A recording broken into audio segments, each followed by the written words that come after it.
Bonjour Maude. Bonjour Christine. Alors, je souhaitais en fait te poser quelques questions assez rapides sur la formation de facilitateur que tu mènes avec Éric Julien et sur un aspect en particulier qui interroge les participants potentiels sur notamment les outils d'intelligence collective euh, perçus comme nécessaires mais peut-être insuffisants. Et dans ta plaquette, tu parlais assez peu des outils justement qu'on pourrait dénommer comme cercle de parole ou en café, etc.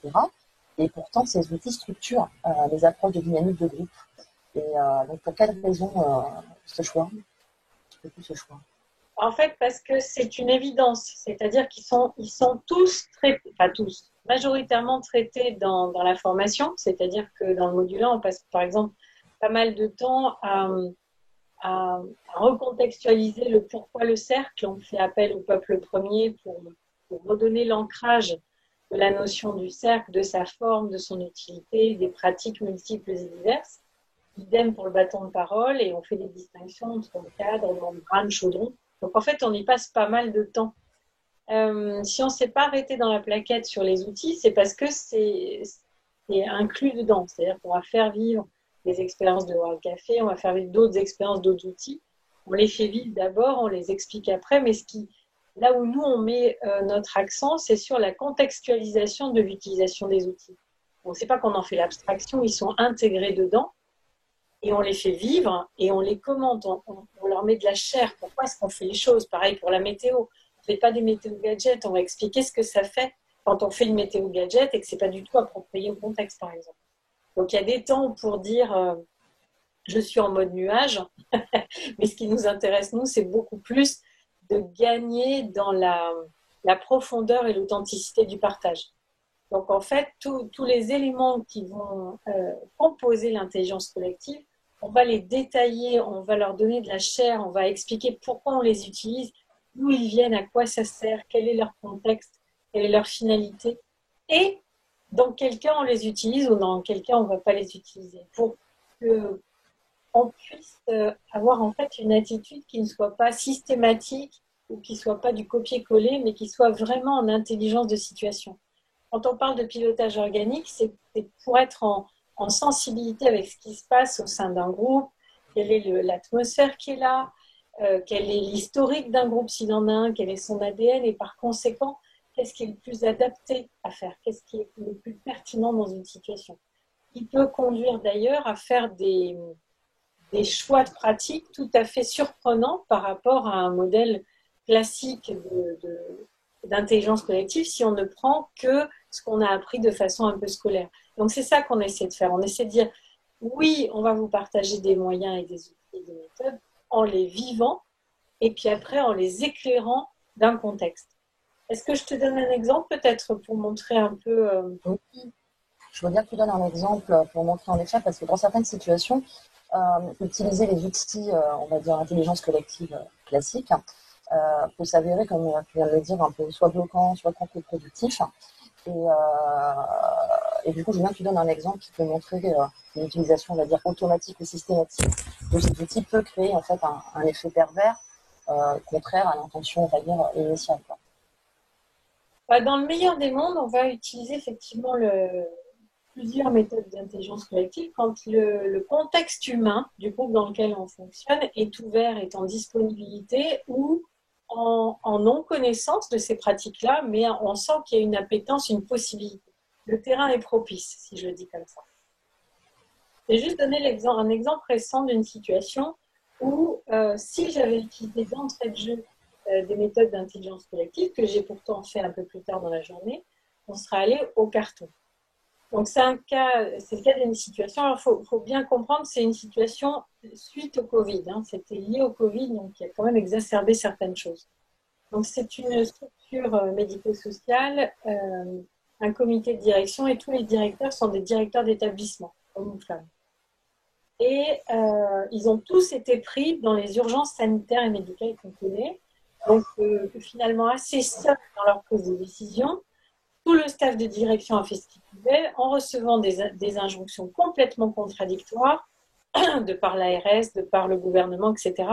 Et donc les gens étaient dans leur posture de directeur avec la pression de leur rôle, démunis quant à savoir quoi faire, se disant que les enjeux de leur décision étaient super graves quand même, parce qu'ils s'en jouaient quand même la vie des gens, la santé des gens, et c'est venu évidemment impacter leur propre rapport à leur vie, à leur santé, à leur danger. Donc il y avait quelque chose de très existentiel qui évidemment n'avait pas été choisi. Les gens n'ont pas choisi avant le Covid de dire hop, on va se faire 2 mois de développement personnel, ça va être super.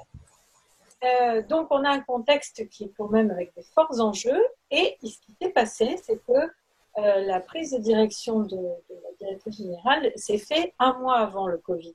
Donc une personne très, très fraîchement en fonction qui n'a pas eu le temps d'installer les modalités pour tous ces directeurs, par exemple, avoir le temps de les rencontrer, de faire suffisamment de réunions préparatoires pour que tout le monde se sente bien. Donc ça en était arrivé à une situation de grosse crise, enfin, ils étaient arrivés à une situation de grosse crise où, quand même, l'essentiel des directeurs, je caricature le trait, mais voulaient la peau de la directrice générale. Donc, on était dans un contexte très virulent. J'ai proposé de faire des entretiens avec chaque personne pour avoir un minimum d'état des lieux et de diagnostic. Et là, je me suis dit, si je commence par faire un tour de table, ce qu'on aurait envie de faire, un tour météo, comment allez-vous, qu'est-ce que vous avez à dire, quelles sont vos attentes, etc.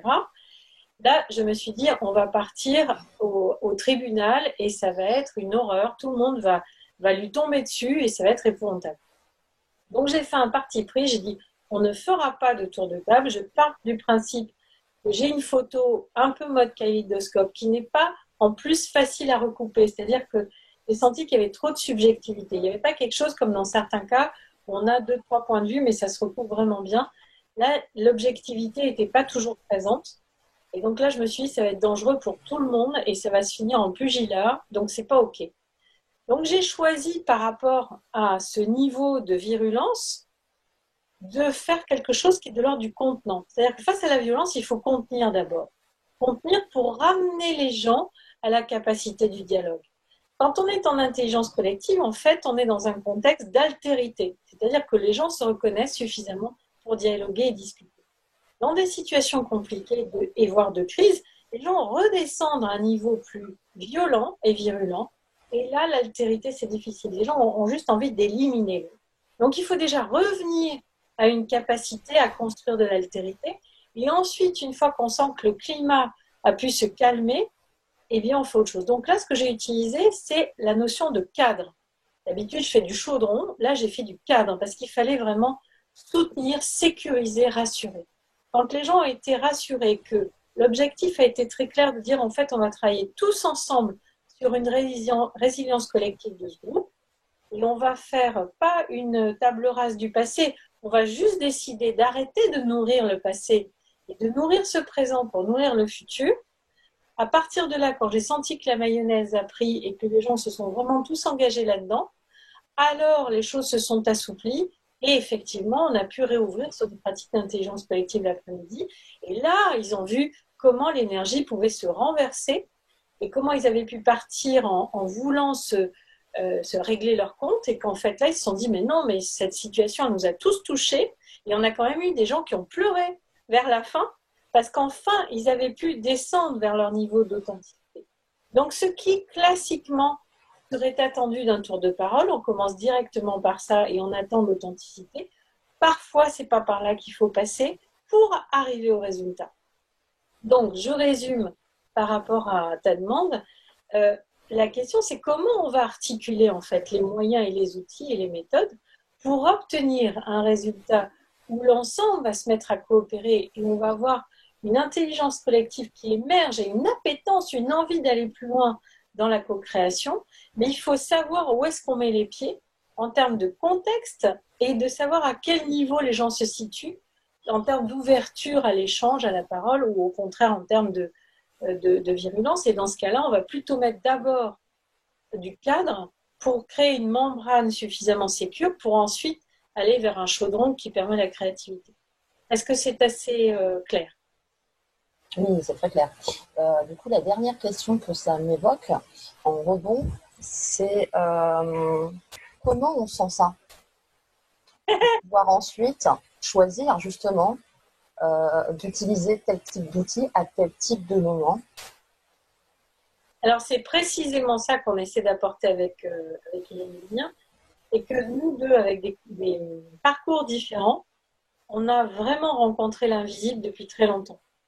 Et donc, ce que tu dis, comment on sent ça, sentir est de l'ordre et du perceptif, et de l'intuitif, et de l'émotionnel, donc des champs sur lesquels on essaie de mettre des mots, mais qui sont quand même du registre encore du non-visible, pourtant il est opératif. Donc, c'est vraiment notre job à tous les deux d'essayer de rendre ça visible, lui en donnant des clés sur les apports des peuples premiers qui sont experts dans les lois du vivant. Et moi, avec ma pratique, où je me suis effectivement mise depuis plus de 15 ans à essayer de rendre explicite et compréhensible les mécanismes non visibles du vivant pour que ça permette d'avoir une lecture et de faire des choix sans que ça soit, voilà, sans très bien savoir comment on s'y prend. Donc avec un peu plus de capacité à cartographier ce qui est en train de se passer. Bien, merci beaucoup. Une petite dernière question peut-être, ça serait, on parle aujourd'hui de facilitation. Vous avez nommé ce parcours facilitateur et je sais que vous avez envie d'évoluer vers un autre concept qui est celui de la transforme acteur.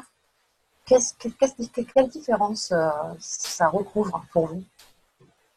Alors, pour nous, quand on avait mis facilitateur, c'était pour dire qu'on ne fait pas juste de la facilitation de groupe comme étant une finalité, mais la finalité pour nous, c'est plutôt de remettre les personnes debout, de rendre la capacité aux personnes déjà d'être des personnes debout. Ça veut dire de dépasser le maximum de choses qu'on a à dépasser pour avoir une posture vraiment au service.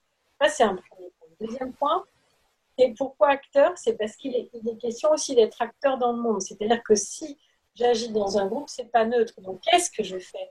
Qu'est-ce que je mets au service et en quoi ça permet de faciliter la prise de décision et les actes pour le groupe qu'on va accompagner. Donc, derrière cette facilitation, il y a aussi des choix éthiques. Il y a des choix de posture, il y a des choix d'éthique et on ne fait pas tout et n'importe quoi en facilitant ça. Et pourquoi on veut aller plutôt vers un nom de transformateur, enfin on verra quel mot se termine, c'est parce qu'en fait ce qu'on essaie de faire c'est bien plus que de la facilitation. Et comment est-ce qu'on accompagne les changements, les transformations, les transitions? C'est de ça dont il est question, la facilitation étant un des moyens pour y parvenir.